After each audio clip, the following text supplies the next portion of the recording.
ugendanye n'ibisuma bitanu zo bica gatandatu ugendanye n'abateye imbere batanu zo gatandatu ugendanye n'abakene batanu zo gatandatu rero tuvuze gukoresha umwanya neza rero ingene umuntu atunganya umwanya kirazira kikaziririzwa gutangura umunsi udafise integuro y'uwo munsi. Integuro y'umunsi ni kuvuga ngo amasaha 28 kirazira kuvyuka ngo uje mwibarabara yose utazi cyuza kuyakoza. Iyo bisuma birashobora guhinduka bikaba ibintu vyiza iyo bikoresheje neza. Nimba ari ryarigara mbega wicarana nabande kuko abantu mwicarana murasa ukazokwicarana n'abantu bafite ivyiyumviro biguteza imbere urabagumira uruhande bazogushikana kure. Muga bajya mu bantu sinzi umufaransa yavuze ngo dis-moi tes amis je te dirai qui tu es. Bajya abantu mwamana mutegerezwa gusa ntihagire umuntu yatwumvirije tuzosubira kumva nayo majambo ngo jewe ngo umwanya wari wose wondonka ngo mfise umwanya wose ngo tuzobona najya ngo hajeho umwanya ndawufise umwanya ntawufise ahubwo hari igihe ntavuze citwa telefone ugasanga wirigwa amafoto y'abantu ugasanga wirigwa uraba ibiterasoni ijya telefone woda kuri YouTube woda kuri Google wokura ko ubumenyi ubona abandi bateye imbere ingene bakoze nawe ukabipratika ugatera imbere.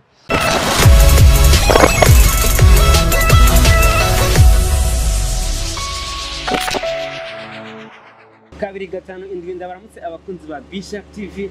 Uyu ni wa mwanya mwiza ukiganiro shika ku ndoto aho ndi kumwe na bamwe mu batanga inyigisho zijanye no kwishura kwitunganya kugira ngo bishobore gutera imbere. Kikaba ari igice ca mbere kijanye no gutunganya umwanya. Mbega ni gute umuntu yotunganya umwanya wiwe neza? Mbega nakahe kamaro gutunganya neza umwanya? Ngira tubanze twidondore abakunzi ba Bisha TV duhereye uburyo bwanje. Jewe murakoze cyane nitwa life coach Nimbona Felix. Yana umudondora kunza wa Bisha TV. Murakoze cyane je nanje nitwa life coach Josephat Ndayishimiye. Murakoze. Ego igice ca mbere cizi nyigisho canke ci formation tuvuze mu Faransa ni ijanye no gutunganya umwanya. Mbega kuri mwebwe umwanya ni iki? Murakoze kuri ico kibazo. Umwanya ni igice gikomeye cyane kigize ubuzima bw'umuntu. Imana mu kurema twese yaduhaye amasaha 28 ku munsi nyagize umunsi. Rero kugira ngo dushobore kuba ico no kwitare beneficiaire w'uwo mwanya canke abantu ducunguza umwete cyangwa du profit uwo mwanya nuko dushaka kumenya mbega ayo masaha 28 ndayakoresha gute kuko twese arangana. Hari abantu ayo masaha bayakoresha neza bigatuma shika kure mu buzima, hariho nabandi bayapfisha ubusa kuko umuntu afite igihe gito cyo kubaho ku isi ni bake barenze imyaka 100 kuko twese tubizi. Rero iyo umuntu asamaye arisanga wa mwanya wamuheranye yashitsa igihe yabaye atagifise za nguvu agasanga ntagishoboye gukoresha wa mwanya. Hari umuhinga yitwa Brian Tracy yaravuze ngo umwanya cyo kimana n'amafaranga urashobora kubitakaza nkuko ushobora kubizigama bikakuberamwe inyungu igushikana kure mu buzima. Hari undi yavuze mu Congereza ngo if you fail to plan your time you fail to plan your life. Bisigura iki? Umuntu nico no kwita indicateur cerekana ko umuntu ashobora gushika kure mu buzima ni ingene ashobora gutunganya umwanya wiwe. Kuko uzura abantu benshi badashoboye gutunganya umwanya wiwe ugiye kwegera ukarabira hafi z'ubuzima bwabo usanga n'ubuzima bwabo bugizwe n'akajagari desordre kandi usanga biragira impact biragira ingaruka ku buzima bwabo bwa misi yose. Rero umwanya ni ikintu gikomeye cyane. Umwanya ni ikintu iyo gitakaye kitagaruka.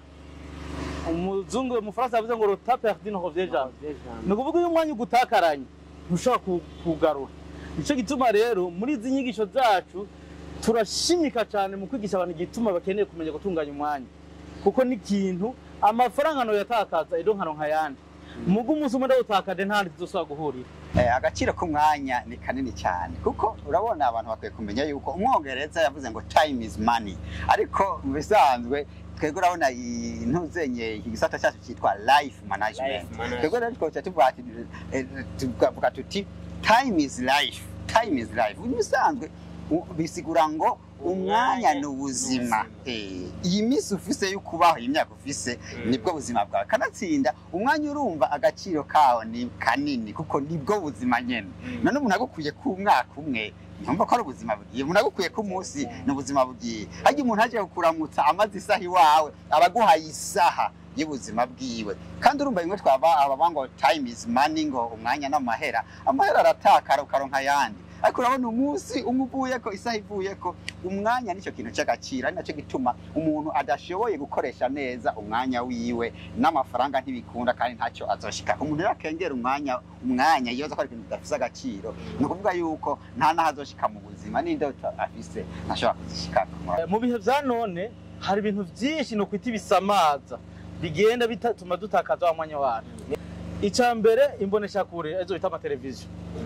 Hariho umuntu ushaka gusanga yama azinduka cyagorobeza kuri filme. Abariko bayumviza botahura yuko ivyo bintu birashobora gukoreshwa mu buryo bwiza cyangwa bikakubera ibisuma vya wa mwanya. Umuntu akwiye kwibaza mbega uwo mwanya nikiye kuri televiziyo ni ikintu gishasha ndiko ndiga cotuma hagira ini valeur ajoute cyangwa ikindi kintu nungutse mu buzima. Igisuma ca kabiri nico no kwita amarigara. Ku bakiri bato bayita amarigara. Ugasanga abajene baravyuka abatagiye kuri za televiziyo bicaye ku marigara barindiye ko saa sita igere baje ku meza. Mugabo barabajene bakomeye bahejeje amashuri aho kwicaramo biyumviye ni iki twokora bicaye hamwe bavuga ba Messi bavuga Barcelona bavuga sinzi bavuga Putin bavuga ingwano yo muri hariya na hariya donc ugasanga bariko badiskita ama actualité bariko bavuga abantu bariko bavuga ama evenement mugabo arafede konte barakwiye kwibaza mbega uyu mwanya maza ahantu ni kiki gishasha nkuyeyo coge cyo kinyonge mu buzima. Ikindi gisuma ca gatatu gifata abantu bakuze cyane ubu bari bambabarire akaba ari twese turakajamo mugabo murahunda kwiyumvira umuntu imisi yose avuye ku kazi ku mugoroba araciye muhira abahaca hari n'abatahaca arihinduye yirukanze mu kabari avuye saa 4 saa 5 araryamye mu gitondo ku kazi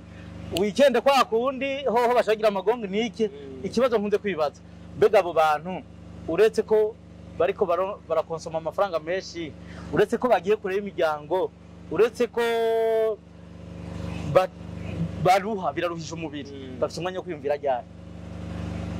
urumva kuva ku wa mbere kwa Mungu upangiye umuntu kamukurikirana udagusanga umengana ni ikintu kimwe kizunguruka hahandi ori ya myaka ibiri kiragenda abandi umwanya nk'uwo ujya mu mwanya cyo kwita umwanya w'akaruhuko niwo mwanya gushora kwa entrepreneur no mwanya kuganira n'abantu ikindi gisuma nico no kwita social abantu turakunda inkuru siritu nk'aba bashiki bacu ugasanga bicaye ku muntu bariko bavuga umushatsi bariko bavuga naka ingene yambaye igitenge gishasha bariko bavuga iki nico gituma abahinga bavuga ngo abantu bakomeye baganira ivyimviro abantu bo hagati na hagati bavuga ama evenement ibiriko biraba hirya no hino abantu batoya bo hasi bavuga abantu ngo wabonye naka bakinjira mu buzima bw'abantu mu bisanzwe abo ba mbere bantu bice babiri batatu bariko bariyumvira mbega sha ubu buzima twobuhanga hangara gute mbega twogira iki kugira ngo tuje ku yindi nivo y'ubuzima mwari majambo rero ivyo bisuma by'umwanya bitwara ibintu byinshi bigutwaye amafaranga bigutwaye umwanya bigutwaye ni iki kwiyumvira kuko abantu benshi muganira ko tufite umwanya wo kwiyumvira ryari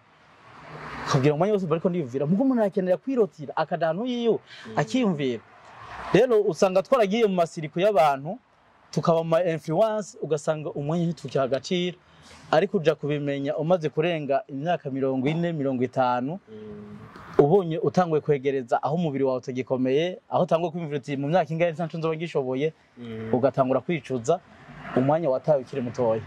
baca umugani mu kirundi ngo inkoni uzokwishimikiza mu busaza uyicukibasha rero umuntu ugira azoshike mu buzima ategeza gufata umunsi wiwe akawubona nkuko tubona amahera n'amasaha 28 none ndayakoreshe gute ko ndayafise ko mvyutse Imana yampaye ni kuvuga yuko tuvuze gukoresha umwanya neza rero ingene umuntu atunganya umwanya tuba umwanya urabona ugabuye mu biringo hariho umwaka hariho amezi ari mu mwaka hariho indwi iziri mu kwezi hariho n'amasaha ari mu munsi umuntu rero ivyo vyose ategeza kwingena bimanyagura ni kuvuga yuko kirazira kikaziririzwa gutangura umunsi udafise integuro y'uwo munsi integuro y'umunsi ni kuvuga ngo amasaha 28 kirazira kuvyuka ngo uje mwibarabara yose utazi cyuza kuyakoza utegeza kubuza uti saa moya nzoba ndaha saa 6 nzoba ndaha saa moya y'ijoro nzoba ndaha saa 6 y'ijoro nzoba ndaha abantu benshi rero uko bameze baravyutse mu gitondo nuko arigiriye mwibarabara nta nteguro yagize kirazira kikazirizwa ko indwi itangura utazi icyo uzoyikoza ifise iminsi indwi ntirenga nta munsi w'umunani uriko utegeza kumenya ku wa mbere nzoba ndaha ku wa gatatu nzoba ndaha ku wa kane nzoba ndaha umwaka ufise amezi 12 ntarenga nta kwezi kwa 13 kuhari numva abantu bakora akazi ngo babahaye 13e ngo babahaye kwezi kugira 13 bugabo muri bitera bisigura bisanzwe amezi ari mu mwaka ari 12 gusa utegeza rero kuyajera no kuyakoresha nka kujugu ufate tizari noti 12 mfise ukwa mbere nzoba ndihe mu kwa kabiri nzoba ndihe mu kwa gatatu mu kwa kane gushika mu kwicumi na kabiri kirazira kwinjira mu mwaka udafise integuro y'umwaka icyo uzokoza ayo mezi yo mu mwaka Nurabona turi mu kwezi kwa kangahe? Kwa gatatu. Mu ntango. Hari umuntu umwaje ati mu kwicumi na rimwe uzoburi hehe ntahazi. Agira ngo bizovana he ngo sinzi ngene bizogenda. Rero ingene bigenda no kuvuga yuko waba umunsi yabintu kwaba ukwezi imbere yuko vyinjiramwo uricara ukagira integuro. Integuro no igereranwa n'urugamba. Hayo nta bantu baje ku rugamba batagize integuro y'urwo rugamba bategeza gutsindwa. Yani kimwe twita plan muri ni plan utegeza guplanifya. Ije ntabambwira abantu ati nico gituma abagenero ari baba bahembwa menshi mu gisoda kuko nibo bagira plan urumva rero no mu buzima utazi kugira integuro ni kuvuga uvyutse mu gitondo utegeza kumenya uti uyu munsi ngira integuro kandi vyiza duhanura abantu kwandika ukavuga uti kuri ndo saha nzobanda kuri ndo saha nzobanda indwi igira itangure kuwa Mungu kumugoroba utegeza gutora urupapuro ukandika uti indwi nzoyikoza iki kuwa Mungu aha nico bya bisumwa yatubwira mugenzanje niho ataco bigutwara erega hari abantu kubera dafise integuro mu telefone sayine ngo hewe ngo duhurira hana haracaza Nuriye mwibarabara ngo hewe ngo dukatenda guhicupa caza kuko nafise iyo yari yateguye azobari na cyane abantu benshi n'imiburibura bafise ubuzi batondako bafite igitsure bakorerako aho barubahiriza integuro canka amasaha mugabo nk'umuntu uzomuraba mu minsi yikonje canka ari umuntu yikoresha atamukoresha usanga ari ngaho umukeneye wese aramuronka niba abantu zo telefone uti hewe nari nkeneye ko tubonana agace kugira ngo je ngo bashanga umwanya urahari n'umusi wari wose uzontora ni umuntu ariko aratanga izo nyishu uzomenye ko ari umuntu adafise intumbero mu buzima umuntu afise intumbero mu buzima ashaka kuzoshika ku ndoto ziwe yiga gukoresha umwanya cyane mu kugira integuro y'umwanya wiwe integuro y'umunsi integuro y'indwi integuro y'ukwezi integuro y'umwaka aho rero tujya ku rugamba kandi uratsinda gutsinda ni inge twavuga rero kwakushika ku ndoto zawe mu bintu urikura nicyo gituma iki kintu cy'umwanya gikomeye cyane ari nacyo kiduhereyeko kuko kugira umuntu azoshike ku ndoto ziwe niyo ntumbero nizo nyigisho twe dutanga niko kazi kacu dufasha umuntu gushika ku ndoto zawe ikintu cyambere kugira uzoshike ku ndoto zawe menya gutegura umwanya no gutunganya umwanya wawe murakoze yego mu rurimi rw'igifaransa baravuga ngo tu es de planifier l'échec ngira ku bantu babanze pene mucamu bitahura cyane ubaratubwiye ko kugira ngo ushike ku ndoto zawe kutegeza gutegura gutunganya umwanya wawe neza mbega ni gutuma ushobora kugira iyo planification y'umwanya iyo nteguro umuntu ashobora kuyikora gute kugira ushobora gutegura iyo nteguro ubwa mbere no kumenya ni kubera iki bikenewe kuko twavuze ko umwanya w'ubuzima umuntu wese afite ikintu ashaka gushika ko mu buzima ni umuntu aba afiteho urutonde yapra twavuga kugira ubwirwo rutonde mu nyigisho cyangwa amaformation dutanga turigisha abantu nyene bikorwa kuko abantu benshi baradipfuza no tunganya umwanya gute bazi ko kuhereza umwanya umuntu aguye ati muhure saa 3 muri ville ugashika ku isaha uwo muntu abazi ko ebana ashoboye gutunganya umwanya birengeye ivyo kuko indoto yose ushobora kugira tuzonka umwanya wo kwigice cy'indoto kuko abantu benshi nibazi indoto cyari kuko ari hitandukana ry'indoto n'ivyifuzo nako ndavuga iki rero umuntu afise indoto nzima itezo kwandikwa kugira yandike naho uyandika mu biringo kanaka urumva ko ikiganiro cy'umwanya cyari gikenewe guhegwako byose nimba nkeneye nshaka gushika iki mu mwaka muri umwaka wa 2020 turi mu kwa gatatu mbega mu kwa gatatu nzoba ngejeje bisigura iki bigaruka hani muri wa mwanya nico gituma abantu baza amaformation yacu twarategura ico no kwita sigitabo manuel aho ipanze mu biringo mugenzi wanje byose yavuze guhera ku mwaka gushika ku munsi umwe hamwe n'isaha imwe yari yose ubuzahuri rero tukabigisha bikoreshwa gute bigaruka hahandi ni discipline twigisha abantu kugira discipline yo kwandika ku mugoroba ukandika aho uzoburi ejo bizogenda gute ku mugoroba ukagira evaluation ukegira icegeranyo mbega ni hehe nakoze nabi ukikosora ejo hanyuma ukihana amanota rero turafise manuel ishobora kubafasha tukabigisha ingene bikorwa ikindi kugira ushobore kubaho ubuzima bwari bwo bwose turahanura abantu kwandika kuko abantu benshi ikintu gishize mu mutwe ntucandike umutwe w'umuntu uribagira umutwe w'umuntu haraza ibisamaza kuko igihe wanditse ikintu bya bisuma no vyita uburondeye nk'abarera umutekano bagukingira bya bisuma kuko ikintu wanditse kirakwagiriza mu ikintu kiri mu mutwe urakibagira vyoroshe cyane yego no turafise ubuhinga twereka abantu mu buryo bwiyoroheje bwo gutunganya umwanya bwo gutunganya indoto muri mwanya kanaka yego tubashimira abariko murakurikirana kuri Bishop TV ndabitsa ko ikiganiro ari shika ku ndoto aho tubaganira kuri byinshi mwumva ko igice cya mbere turabiye hamwe ibijyanye no gutunganya umwanya mbega umwanya ni iki mbega ibisuma by'umwanya ni bande nibiki mwabyumvise aho batubwira ko gutegura umwanya kugira plan y'umwanya ikintu kiza ku ntambwe ya mbere hama ibindi bikaza mu ngo twirinde bya bisuma mbeganye kubaho dufatiye kuri iyi nyigisho niki kintu ushobora guhanura abantu kubijyanye n'ikoresha ry'umwanya neza ikintu nashaka guhanura abantu ubwa mbere nashaka mbanze mvuge gatoye kuvyerekeye iyo wagize integuro y'umwanya ku mugoroba iyo wagize integuro y'umunsi ubwa mbere urisuzuma ingene wisuzuma uriha amanota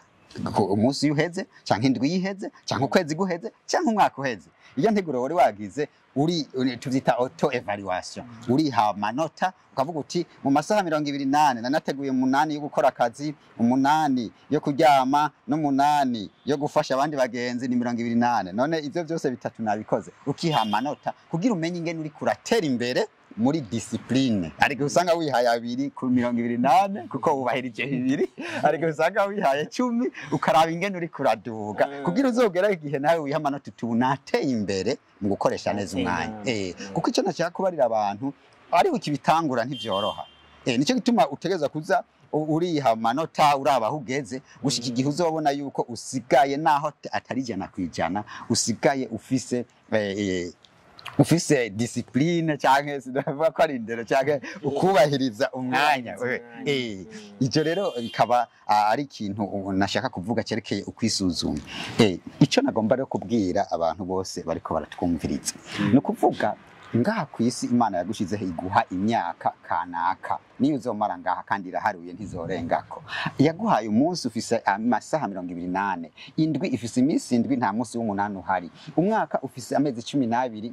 nta kwa 13 kurengako nico gituma ku ndoto ufise canke ivyo ushaka gushikako sinzi ivyo ari ivyo mu bisanzwe ivyo bintu uzobikora muri uyu mwanya abantu benshi ntibamenya yuko umwanya uhera na cyane nk'umuntu akiri muto ugwaruka ari ndaco gituma hariho mu France yavuze ngo si jeunesse savait si vieillesse pouvait nukuvuga ngo abantu bakiri bato ntibaba babizi ubuzima icarico abantu bashaje nabo barabonye ubuzima icarico mugabo nta tugubu bagifise nk'ubu ari nk'umuntu akiri muto akwiye kwiga kudatakaza isaha nimwe amasaha ufise uhereye mu gitondo kirazira kuvuga ngo nabuze icyo nkora kuruhuka n'amasaha 8 arakwiye ayo ni masaha gerageza urabe ivyo yakoresha ubuze udafise akazi abantu baguhaye soma iga fata umwanya buriyigisha ibintu bishasha ariko umwanya ugiye ntugaruka abantu benshi rero navuze ntihagire umuntu yatwumvirije tuzosubira kumva na amajambo ngo jewe ngo umwanya wari wose wondonka ngo mfise umwanya wose ngo tuzobona najya ngo yaje umwanya ndawufise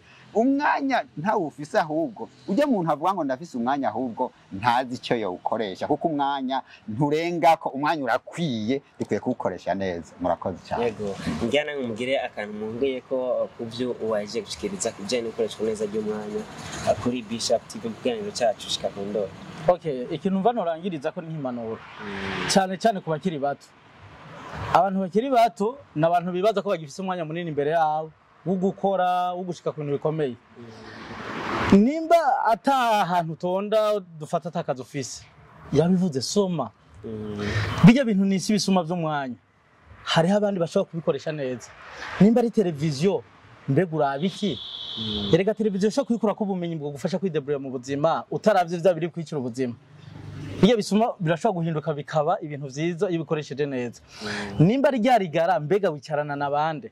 kuko abantu mwicarana murasa ukazokwicarana n'abantu bafite ivyiyumviro biguteza imbere urabaguma iruhande bazogushikana kure muga bajya abantu sinzi umufaransa yavuze ngo dis-moi tes amis je te dirai qui tu es bajya abantu mwamana mutegerezwa gusa ugendanye n'ibisuma bitanu zo bica gatandatu ugendanye n'abateye imbere batanu zo bo gatandatu ugendanye n'abakene batanu zo bo gatandatu rero rigara ryawe rimeze gute irigara benshi bazi ngo ni ribi harabagira irigara rikaba ryo entrepreneur harabagira irigara rikaba byo abantu bakora ibintu vyiza ikindi ni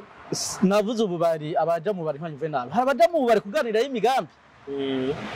bakicarana bitunye ku mugambi n'abagenda kwiba imigambi kandi urabona bayivye bakayishira mu ngiro natugira ngo rero